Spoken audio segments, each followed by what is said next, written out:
प्रजासत्ताक दिनाच्या पूर्वसंध्येला 2026 साठीच्या पद्म पुरस्कारांची घोषणा करण्यात आली। पद्म पुरस्कारांचा देशातील सर्वोच्च नागरी पुरस्कारांमध्ये समावेश होतो। ज्येष्ठ अभिनेते धर्मेंद्र यांना मरणोत्तर पद्मविभूषण तर साराभाई मालिकेतील प्रसिद्ध अभिनेते सतीश शहांना देखील मरणोत्तर पद्मश्री पुरस्कार जाहीर करण्यात आलाय। त्याबरोबरच अभिनेता आर माधवन यांना पद्मश्री पुरस्कार जाहीर करण्यात आलाय। महाराष्ट्राचे माजी राज्यपाल भगतसिंह कोश्यारी आणि प्रसिद्ध गायिका अलका याज्ञिक यांना पद्मभूषण देण्यात आलाय आणि याशिवाय भारताचे अव्वल क्रिकेटपटू रोहित शर्मा आणि हरमनप्रीत कौर यांचा पद्मश्री पुरस्काराने गौरव करण्यात येणार आहे।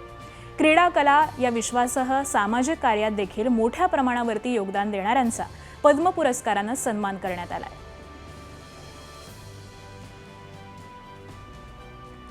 तर पद्म पुरस्कार कोणाकोणाला मिळालेले आहेत आपण ग्राफिक्सच्या माध्यमातून एक नजर टाकूया। अभिनेते धर्मेंद्र यांना मरणोत्तर पद्मभूषण देण्यात आलाय। पीयूष पांडे यांनाही मरणोत्तर पद्मभूषण पुरस्काराने सन्मानित करण्यात आले। अलका याज्ञिक यांना पद्मभूषण आणि त्याचबरोबर समाजकार्यासाठी भगतसिंह कोश्यारी यांना पद्मभूषण पुरस्कार जाहीर झालाय। तर मरणोत्तर पद्मश्री पुरस्कार हा सतीश शहा यांना प्रदान करण्यात आलाय।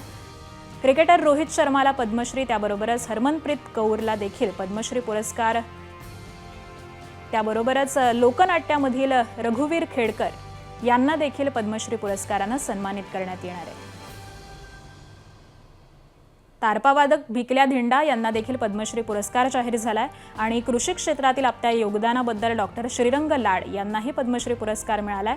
डॉक्टर अर्मिडा फर्नांडिस यांना बालरोग तज्ञ त्या आहेत आणि त्यांना देखील पद्मश्री पुरस्काराने सन्मानित करण्यात येणार आहे। तर वैद्यकीय क्षेत्रातील योगदानाबद्दल डॉक्टर रामचंद्र आणि डॉक्टर सुनीता गोडबोले यांना देखील पद्मश्री पुरस्कार मिळाला।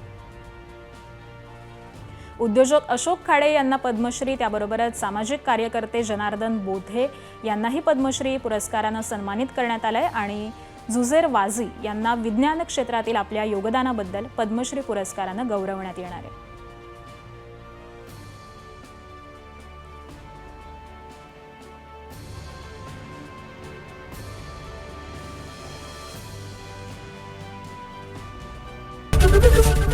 एबीपी माझा, उघडा डोळे बघा नीट।